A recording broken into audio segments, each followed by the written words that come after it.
There's Liz. All right. Okay, Mark, I think we're ready. Let me know when we're streaming.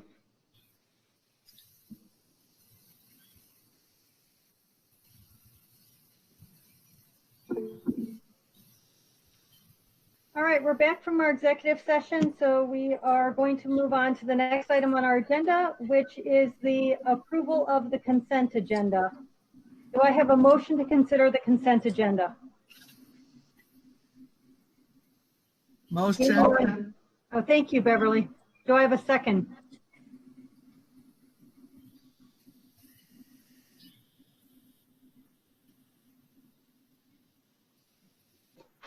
Second.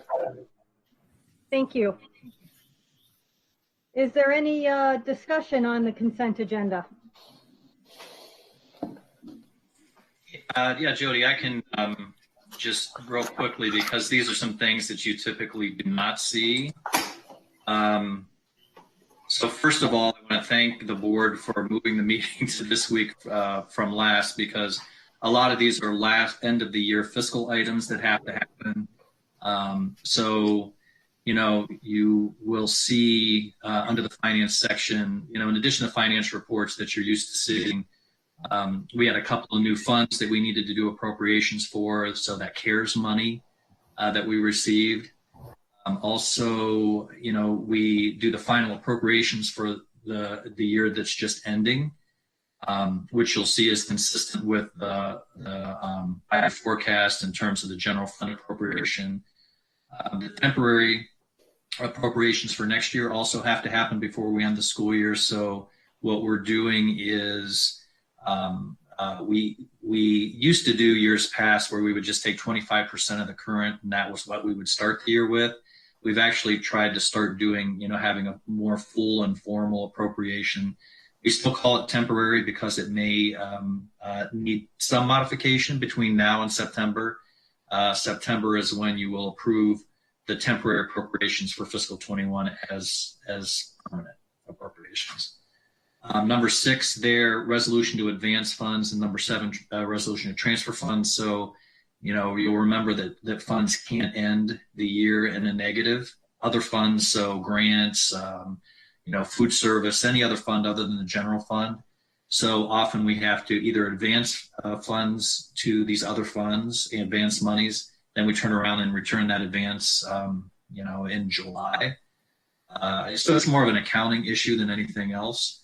We could transfer some funds to close out some grants, or, you know, there's a transfer to athletics, there's a transfer to, I want to say drama in there as well.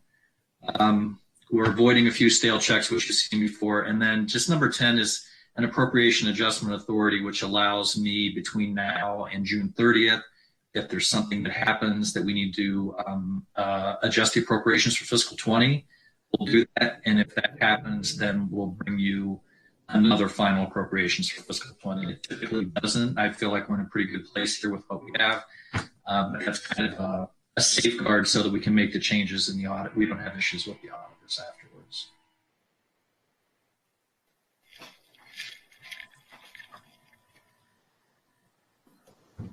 Oh, I was on mute. Sorry. Thank you for that. Yeah. Any other discussion on the board members? All right. Then, Mr. Gaynor, will you call the roll? Ms. Wright.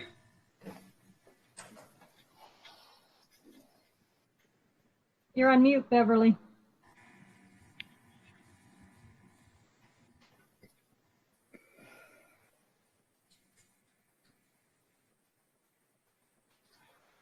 I still didn't get you, Beverly. You're still on mute.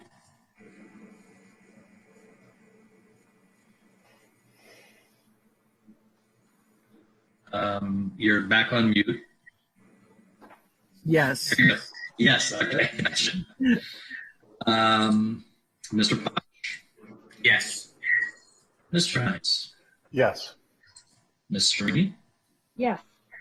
Ms. Lewis. Yes. All right. Thank you. The next item on the agenda is graduation rate. So I'm going to turn it over to Liz for that. All right. Good evening, everyone. I am excited to have members of our high school administrative team present current information on our graduation rate. Normally, we would have a team of 4 administrators, 5 administrators actually presenting this information. But as you know, 2 of our administrators, Jane Samiri and Joe Nicholas, did retire. And so they are now enjoying their retirement. We wish them well. I want to note that they have over 70 years of experience combined in the district. And we really thank them for their leadership and commitment and support of the students all across our schools over 3 decades. That is really amazing. We're very lucky to have that level of commitment. I'm really excited about the things that they have continued to do, even as they were in their last month of school. As you all know, all board members, you participated in our recent graduation for the class of 2020. And that entire experience was put together by the administrative team, trying their best to give students a normal as possible experience with graduation. But tonight we're going to talk actually about where we are specifically with our graduation rate. And so tonight we'll have our high school principal, Byron Hopkins, and one of our assistant principals, Dr. Lawson McKinney, who will be presenting. So I'm going to turn it over to them to lead us through our work session for tonight. Thank you, Superintendent Kirby. Good evening, board members, Mrs. Gould and Superintendent Kirby. This evening, our presentation is going to be with 2 administrators. It's going to be myself, Byron Hopkins, principal at Heights High, and Dr. Lisa McKinney, another administrator at Heights High. We're going to be presenting on Cleveland Heights University Heights graduation, a vision for success. But I do want to begin the presentation before we get started by thanking Ms. Jane Samiri. Ms. Samiri has been our administrator over our seniors that I know of for at least 5 years, and she has worked tirelessly to make sure that every scholar get the desired outcomes and to walk the stage and to make it to graduation. So this work is a vision of hers. She put her heart and soul into it. So this is the fruits of her labor and our team at Heights High. So I do want to say thank Ms. Samiri so that everyone know that she has worked tirelessly for this, and want to give her the credit that is due.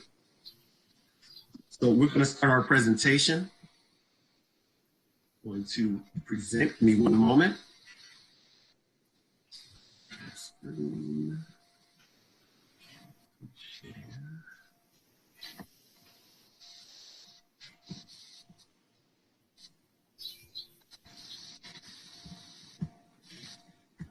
It will share.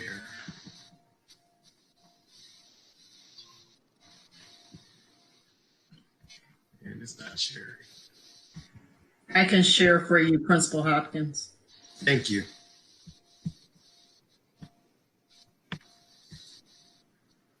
Cancel that.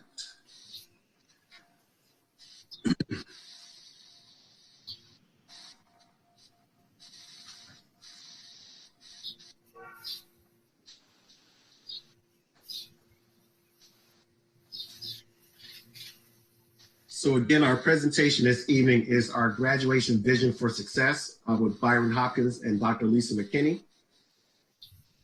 Next screen. Our targets for today, we're going to review our 5-year trend data for graduation. We're going to share graduation requirements for the 2020 and class of 2023. Then we're going to share plans to monitor our cohort graduation and provide our next steps for graduation in college and career readiness. So this evening, we're going to talk about our strategic plan, the district strategic plan. And the very first thing we want to talk about is student outcomes, which aligns to goal number 1. Our objective is that at least 90% of district students will graduate in 4 years, and the graduation rate will increase for students who met requirements for 2 to 4 year college, university, as well as military and industry recognized credentials. It goes right into our goal number 2 for our educational approach, and that's our strategy A, which is to challenge and support each student by identifying the barriers that are prohibiting students from graduating on time.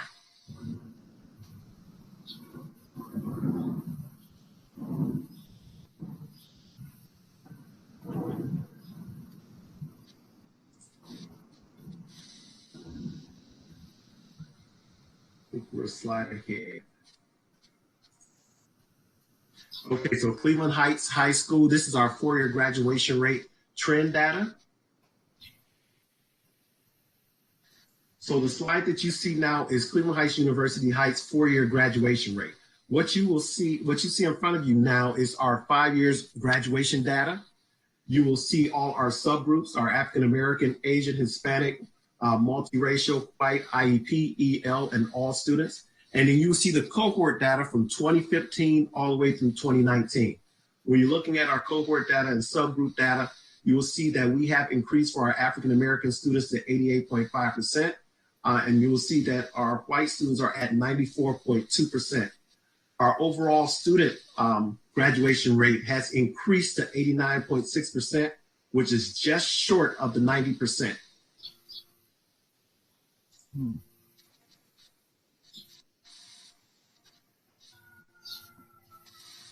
So we have increased our African American students to 88 points. 1 second.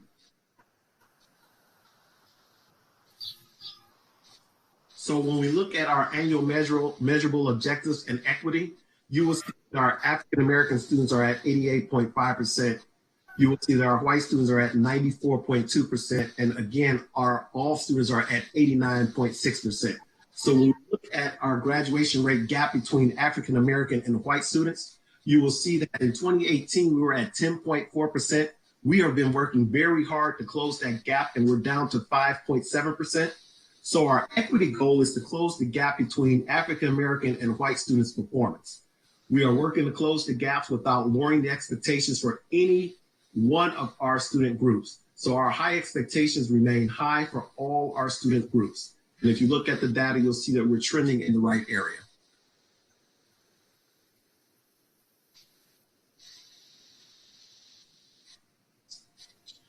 So this is graduation progress and requirements. So the normal graduation requirements have always been that students earn a minimum of 20 credits and they have instruction in financial literacy.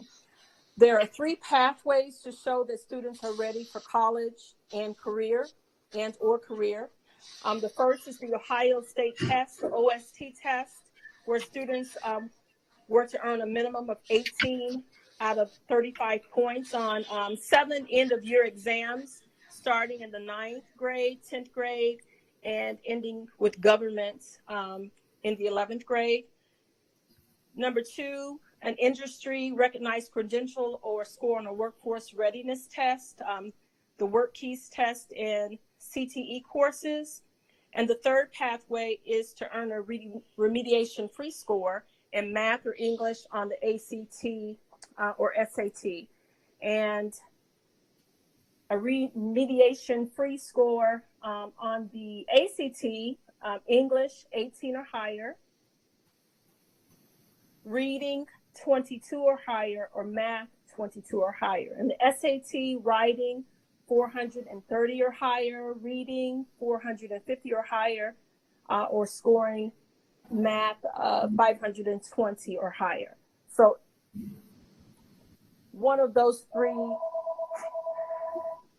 pathways is an indication of being college or career. This year, however, due to the COVID exemption, students only had to pass their courses. So this was a bonus year. There were no spring state tests.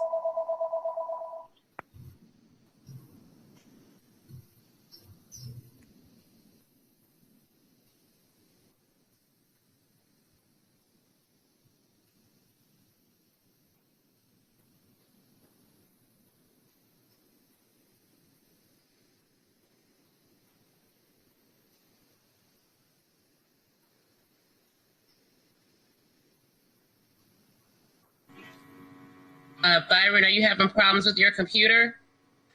I was on mute. I apologize. Oh, okay.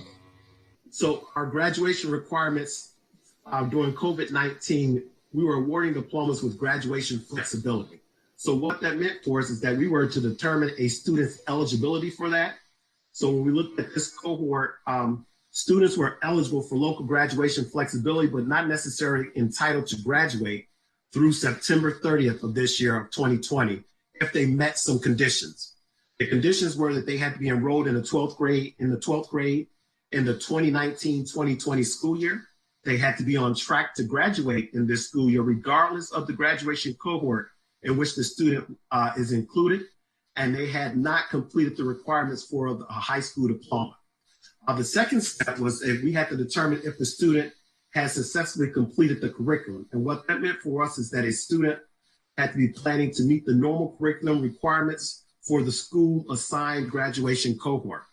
That student also, whose individualized education program team has determined he or she will meet curriculum requirements under Ohio Revised Code, and that's for our special needs students. And that a student who is using Ohio curriculum choices pursuant to the Ohio Revised Code section. And fourth was a student enrolled in a dropout prevention and recovery program, like options, that is appropriately authorized by the department through having been granted a waiver for our students to graduate.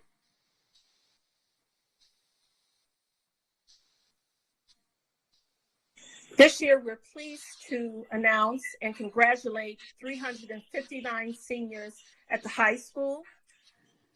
We had 17 seniors who started the summer program at Options. We're happy to report that 5 of those students have already completed it, and staff will continue to work with the remaining 12 students through August to make sure that all of those students graduate as well. So congratulations to our graduates.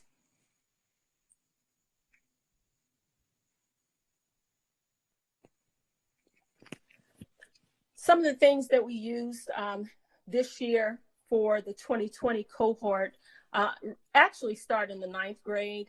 It's ongoing. It's really this summer before they hit the high school. We look at where students are. Some of our 8th graders have taken high school credits, so we start looking at those credits. 9th grade, we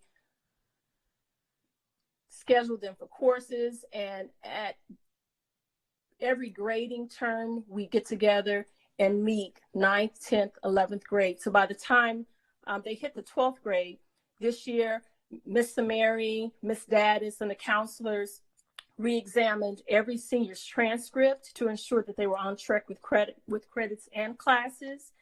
If they were on track, they looked to determine who the students were who could also earn an honors diploma. If the students were not on track, then they put intervention plans in place. So that could have meant night school, taking credit classes over during school, taking workshops, extra help tutoring sessions. At that time, I think at the beginning, we did not, of course, know about COVID. So we were trying to help them to earn those graduation points from the OST test.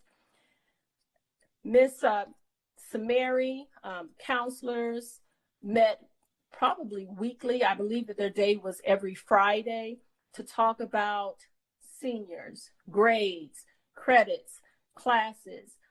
She went to teachers and made that teacher a student's trusted adult. So even during COVID, we were calling teachers, please call Elisa McKinney, if they needed some motivation, some inspiration. She had monthly class meetings. They met at the beginning of the senior year to determine what pathways the students would pursue, and that they developed individual plans for those students. We created intervention classes after school. We called some of those special help classes, even on weekends. And the most important thing we did was to keep consistent contact with parents. So she did have monthly parent meetings. She and Joy Henderson and Kathan were really good about posting information on the website, making robocalls. So just a plethora of things to make sure that everyone was on the same page and moving towards the same goal of graduating students. Monitor, monitor, monitor, and that really is the foundation of everything that we do. The SAT team, and that's with every court, 9th, 10th, 11th, and 12th, we monitor all the time. It's just ongoing work. The SAT team consists of the administrator, counselor, and social worker, And we also include the students, teachers, and the parent. So we meet with the social worker. We find that sometimes students who are struggling academically are also having attendance issues. So we pull one of the social workers in. It could be something socially emotional. We maintain data on students so we can catch things before, if you're not doing really well, before they're written in stone. So if you are struggling with a classroom, before that F is on your report card, which will be on your transcript, we try to have meetings to talk about those things and how everybody, the whole team, can help. We create interventions. We put persons or a person on students. We talk about outcomes and how to reach those outcomes. And we include the student and the family, because without the students' input, we would not be able to move.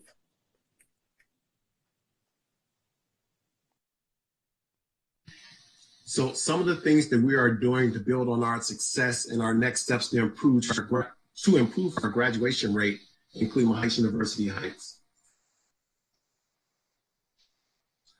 Our graduation next steps. So we hold middle school and high school discussions with the counseling department, especially for our incoming ninth graders, to see what supports are needed for students that are entering, whether they're regular ed or special ed, or if they're honors and they can be challenged or they can go into AP curriculum. We develop the priority list coming in. We create our student success plans, which we should have for every single student, and we work with the counselors to make sure that we have that in place.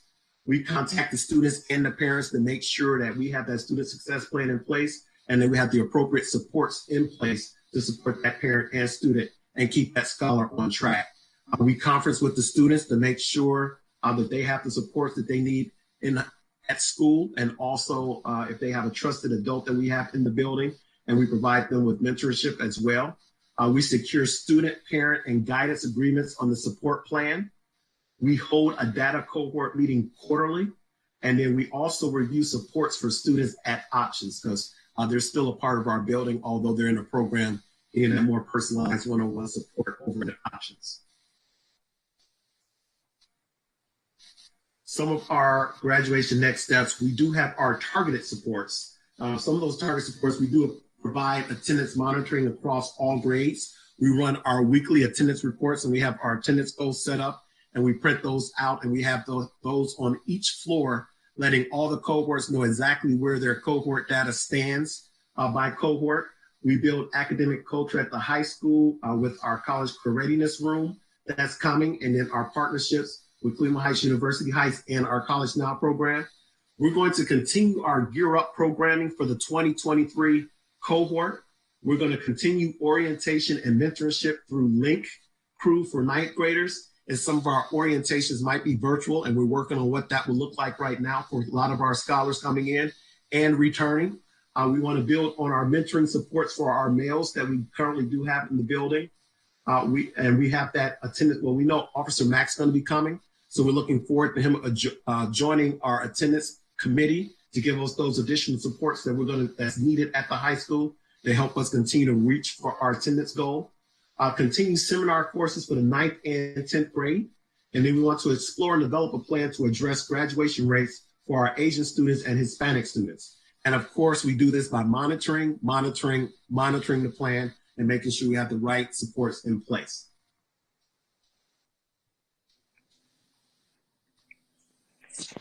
Our plan for the graduating classes of 2022, and 2023. The very first thing is that we want to ensure that every one of those students has a strong start. We want to identify their academic needs. Our guidance counselors at the high school work by alphabet, so that the bonus of that is that they are intimate with the students' needs, their strengths, their challenges, and they have an opportunity to work with them all 4 years. We want to make sure that there is a plan for every student in the building, college or career. So the guidance department maintains a planning sheet that is accessible to administration, teachers, the student, parents. On On that planning sheet, there's a layered continuum of support. It builds a high quality academic portfolio. Of course, we try to tap into their interest, and we can do this from the guidance to the classroom to large groups to class meetings.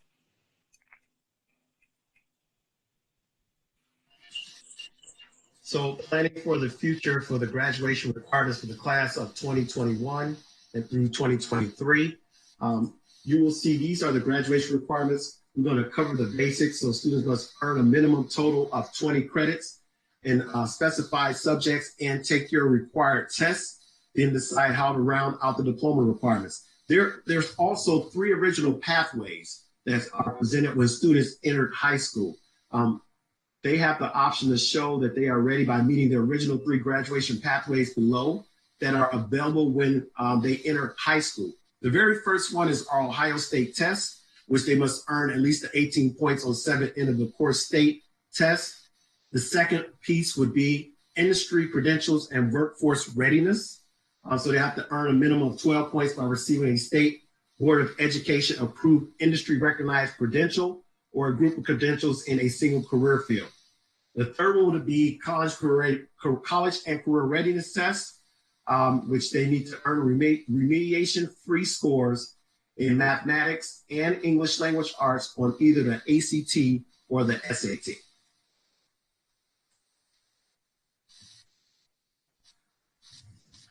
So our graduation requirements for the class of 2023, they have to satisfy the new graduation requirements for the classes of 2023 and beyond. They have to demonstrate competency. So they have to show mastery. The students must demonstrate mastery on English 2 and algebra only. And then after the intervention and supports, and if passage is not obtained after the retake, then they have one of the alternatives. So when we look on here, we see that students have to demonstrate mastery under the demonstration of competency. When we talk about demonstrating readiness, students will demonstrate readiness for their post-high school path by earning 2 seals that allow them to demonstrate important foundations and well-rounded academic and technical knowledge.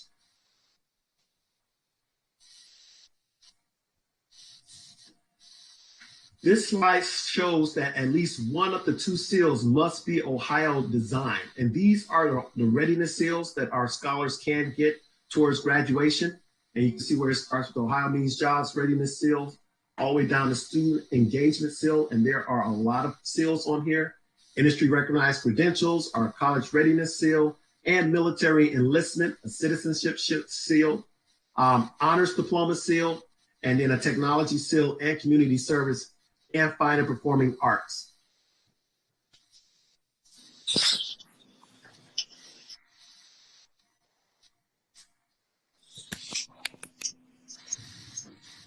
Now we are available for questions if you have any at this time. I actually have a few, and you're right on the seals slide. So why don't we start with that? What are some of the other seals besides the ones that you're listing? So there are 12 of them, Mr. Posh. And so the one we're most familiar with, I think, is the Honors Diploma Seal, because that's been around. We have, for example, they've created the State Seal of Biliteracy, which requires that students pass an assessment, a world language assessment, to get that seal. There is a Citizenship Seal that requires that you, it's for the social studies, but it requires that you earn proficiency or higher on the American history exam, end of year exam, or the government exam, that you get a 3 or higher on the AP, the APUSH or AP government exam, or you can take a CCP class, a college credit plus class, and get a grade of B or higher to get a citizenship seal. The same analogy for a science seal in the science courses, the biology end of course exam. an AP score of 3 or higher, or taking a science course in College Credit Plus and earning a B or higher. Career Tech, Seal. The only seal that they're still working on, I think, is the state-defined seal. And then there are 3 local defined diploma seals. The Community Service Seal, that is community service project aligned. A Fine and Performing Arts Seal, again, is community, and the Certified Student Engagement. And that simply says something about participating in extracurricular activities like your student government and clubs, as determined by guidelines adopted by the Board of Education or a governing authority. So 12 seals, 12 opportunities. They've lowered the number of tests, so no English 1, just English 2 OST and Algebra 1. So plenty of opportunities for students to demonstrate their knowledge in a lot of ways. And mastery is a good adjective to use. So, so I'm back on the graduation requirements in 2023. So I'm back one other slide right now. So I'm looking at demonstrating competency and demonstrating readiness. So we have a competency measure and a readiness measure, or is it an or? I think the way I'm picking this up is they have to be competent in English language arts by passing the second level test, mathematics and algebra, and then they need the additional 2 seals on top of that.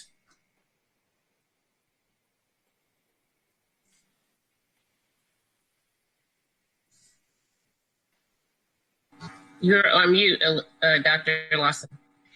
So it's in addition to fulfilling the curriculum requirements and earning those competency requirements, they also must show that they are prepared for college and career. So the seal is to show that they're prepared for college or career. So yes, both. I get it. Okay, thanks. The graduation rate is really close to 90. As you've shown in the chart, and that in itself is a great accomplishment. Do you expect will that number go up if the kids that are currently in the options program graduate this summer, or they resolve, I don't know what the term you did, but it seemed like they had until August. So do we have a chance of getting that number actually to be 90, assuming we're at 89.6%, assuming that those kids would actually graduate? Before Dr. Lawson answers that question, I want to share, we have been looking at that number, but there's very big caveats because, as you all know, it's a big state data cleanup process. And so one reason that the team even put a number on the slide is because we don't want there to be any confusion should change as you have that cleanup process, because you start with a cohort of kids and that's where the rate is. So I mean, I can share that I know we're on track to be higher, and Dr. Lawson can go in more detail there, but I do just want to make sure we all understand that caveat of very, very preliminary at this point. Fair enough. Yes, and Ms. Kirby is exactly right. Preliminary numbers, it really is too early to tell. So thank you. Okay, I have a question. Can you explain the Gear Up program?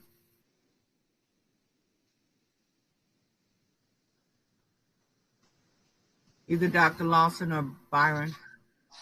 If Bob Swigert is on, he's our lead for Gear Up in the district. Can also give that information. Okay. If Bob isn't on, I can talk about it. No, I can. I'm here. Okay. Hello, everybody. Hi. Yes, I actually can provide a little bit of context. So the Gear Up program stands for Gaining Early Awareness and Readiness for Undergraduate Programs. That's the name of the federal grant that sponsors the Gear Up program. We earned that grant when the students were in 7th grade. Currently, that 2023 cohort is moving from 9th grade to 10th grade. So we've been serving them for about 3 years now. And our whole goal with that is to try and increase the amount of students who are ready to matriculate up to college and career without remediation right after high school graduation. So the grant and the services will actually follow that 2023 cohort for their first year outside of high school. So we are already looking at putting in place some systems to continue to track student participation and success rates beyond high school graduation. Okay, thank you. You're welcome. Hey, Bob, it's Jody. And you may be the person to answer this one also. But so do we have any data on how that's going? As you said, that cohort, that grant started when they were in the 7th grade. They're now going into the 10th grade. Do we have any data to see if this program is making an impact? Yes, definitely we have some data. We actually are required by federal law to complete an annual performance rating. So there's lots of metrics that we are monitoring. Much like what you've heard with the graduation rate, it's a year behind. So, we actually are just submitting for what the students completed and how they performed as they were leaving the middle school.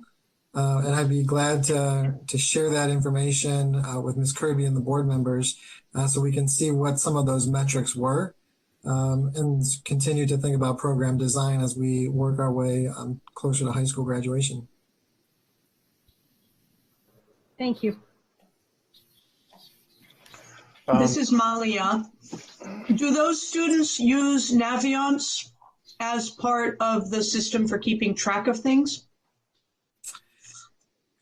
That is a great question, Malia. And yes, our goal is to increase Naviance usage and help it be the sustainable tool as students come from the middle school up to the high school. So as this has been our pioneer group, we've used Naviance at the high school, but to really implement it fully, so it's beyond just transcripts and letters of recommendation and really get into the college and career components of it, we're trying to blaze that trail and develop that path for what students would be doing each year in their Naviance account. But it is our goal as a district to continue to utilize Naviance as that housing unit for all of the college and career and the student success plans that we know our students need. And last question about this. Is this part of our partnership with the Weiss Institute, or is this separate? It's a good question too. So this is a separate partnership. This is coming out of a grant, a federal grant. So this is not Weiss Institute. This is federal dollars through the Gear Up program. Thank you. You're welcome. So sort of front door questions, just, as people look at these slides, for the graduation rate, it says it's listed as cohort 2019 reported for school year 2020. Is that the class, did 88.5% of African-American students graduate in 2020 or 2019?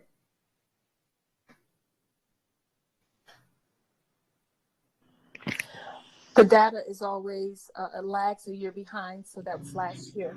Okay, thank you. So this is the class of 2019, where it says it's, okay, good. And then, I noticed that we have a plan. I want to find the slide so that I refer to it correctly. So under graduation next steps, in targeted supports, there is a bullet point that says to explore and develop a plan to address graduation rates for Asian students and Hispanic students, which is excellent. But I'm wondering why we're not developing that for all of the subgroups. And the reason that I say that is because we have broken down, more groups. And for instance, going back to 5 years, the graduation rate has fallen for multiracial students. It has fallen for white students. It has fallen for students on IEPs. I'm wondering, perhaps we should think about developing a plan for all of the subgroups to bring all of the subgroups up. Yeah, I agree with you, Dan, on that. And I'm not sure if that slide says students with IEPs, but that's also a group that needs focused work in particular.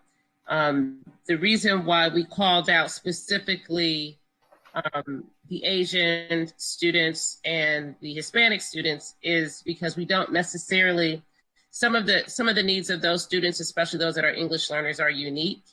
And we don't necessarily have a specific pathway aligned to those unique needs yet that would impact those students as it would the other priority groups of students. So that's why they're particularly called out. That should include, though, to your point, students that have IEPs as well. Thank you. Yeah, I mean, I want to see all of our students across the board, and I know that we all want to see all of our students across the board, graduate at a higher rate.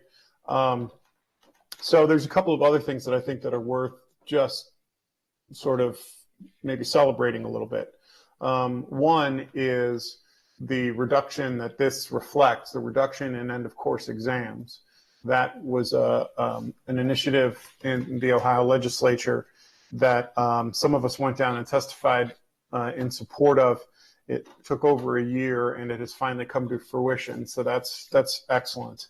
Allowing more time for teaching and less time for end of course exams, which is really great. And then the seals, I think, will be a really interesting thing to watch.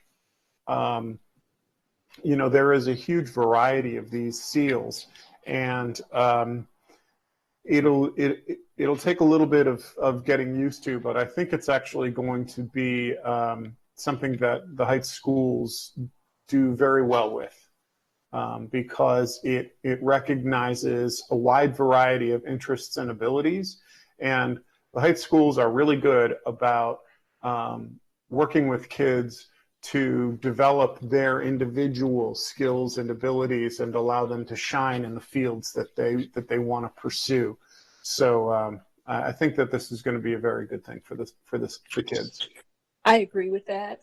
We're excited because it does allow all the kids to have a piece of the hanging fruit. So I totally agree. I will also point out one last piece is that where I teach in Chardon, and this might be worth us sharing some contact information, but at Chardon High School, the 8th graders with about pretty limited amount of effort have locked up the Ohio Means Jobs Readiness Seal. There's a program that they do that over a few days during 8th grade, and it's able to, they can knock out a couple of things all at once, and they've pretty much finished 8th grade with one of their seals. I'd like to learn more about that, Dan. I'll be asking you about that. When can we expect the data collection for the graduation rate for 20?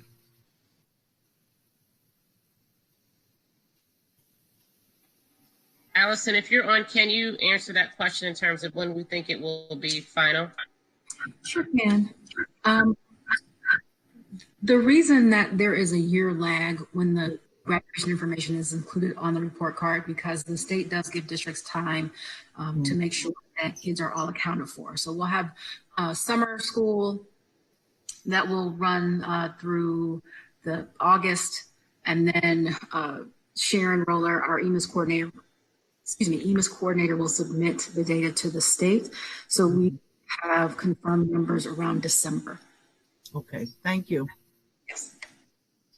And I know, Jim, you asked a question earlier around, do you think we'll be higher or lower? We do definitely think we'll have a higher rate. So I'm going to use a lot of preliminary and caveat. So I want to make sure this is reflected in the record. Our cohort number is 412 students for the class of 2020. So the 359 that we have graduated as of today puts us at 87% preliminary. We have 12 kids that are currently in summer school trying to complete between now and the end of August. If all 12 of those do complete, I think we'll be right at 90. But, you know, we have some students we need to really push and work with. So, you know, we have a staff, we have support working with those kids to help them get through those credit requirements. So just so you know that in terms of where we are. So we definitely anticipate we'll be higher than last year. The exact number we'll know. Now, weird stuff sometimes happens with that denominator too. So, you know, again, that's why everything is really caveated as we have the data cleanup that Sharon does. Okay, thanks. Liz, I know you just shared preliminary graduation data with us. Do we have any data that you can share with us on scholarships and what our kids earned this year? Yeah, I shared a number earlier that was also preliminary. That's over 13 million. We're still getting data and cleaning that up. And so as we get that data over the summer, I'll update the board. But again, everything is always preliminary. I've learned that lesson. That's fantastic, even though it's only preliminary. I'm very proud of our kids. So when we began this, when Liz was introducing Alyssa and Byron, there was mention that we lost two of our incredible administrators from Heights High School. And I'm reminded of a couple of years ago at commencement, there was a young man who graduating high school was not easy for. And when he crossed the stage, he literally leaned down and picked up Mrs. Smary with Jane and gave her a big hug. And I think that everyone who was there remembers that beautiful moment. And so I think that it's a great opportunity for us, just again, to thank those two administrators, and also because of their impact on kids, right? That this is what their careers are built on. But also to ask Liz to talk about those two positions in light of our current financial standing. Yes, thank you. We do have, we made a decision to reduce the administrative team at the high school, knowing that we had fiscal challenges that were coming.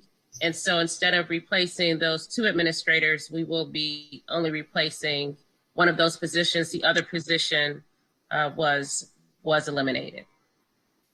Again, that's knowing that due to the challenges of that choice and its really terrible impact on our budget, that was one of the 24 cuts that we made 2 months ago in anticipation of our fiscal reality.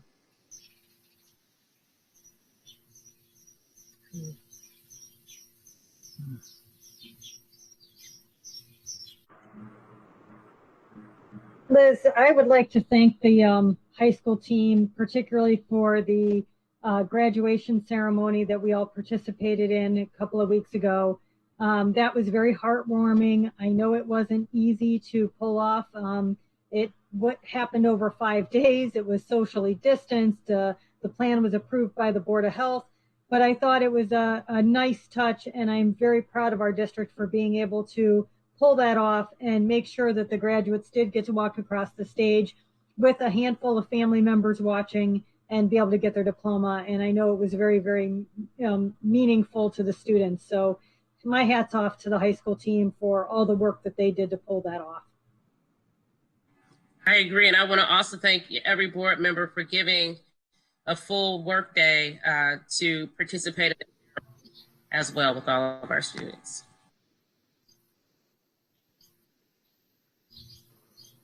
Any other comments or questions on graduation rate from the board? I just wanted to reiterate how moving the graduation ceremonies were the day I was there. It was very moving and wonderful. And I believe that the video is posted. Yeah, Caitlin, if you could speak to where people can find the video. Sure. So we actually premiered it via live stream on YouTube this afternoon at 3 o'clock. Unfortunately, about an hour and a half in, YouTube for some reason flagged it and pulled it. We think it is probably due to what they are seeing as a copyright issue with pomp and circumstance, although the music itself that was used for the video is fair use. So we're not really sure. We're not sure exactly what happened there. But regardless, we are working on uploading a different version as well as getting it up on our website. So that should be up either tonight or tomorrow on both of those platforms, both YouTube and our website, chuh.org.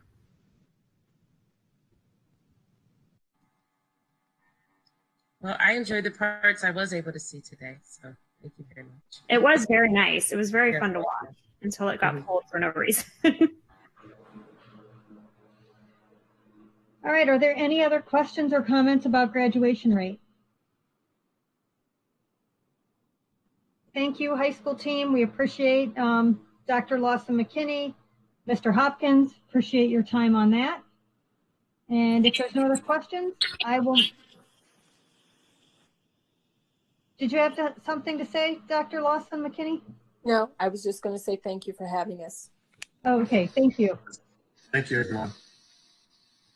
So we're going to move on to the next item on our agenda, which is a motion to move back into an executive session. And this is also for the purpose of considering the appointment, employment, dismissal, discipline, demotion, or compensation of an employer official of the school district. So do I have a motion to adjourn into executive session? So motioned.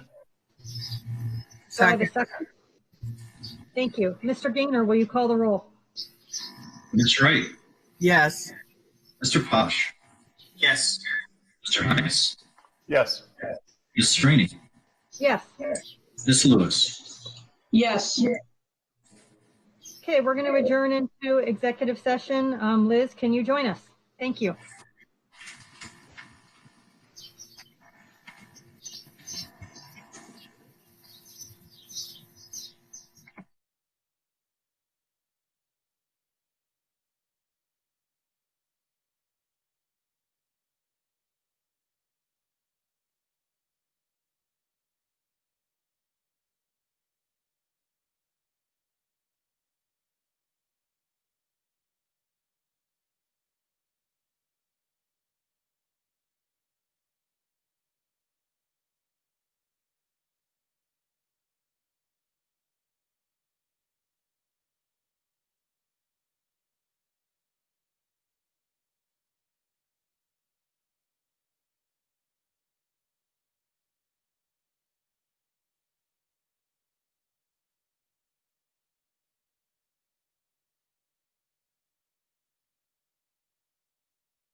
as we possibly can.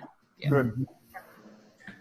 All right, guys, we need to adjourn for tonight. So let Mark, Mark, why don't you go ahead and start streaming us and give me the thumbs up when we're streaming.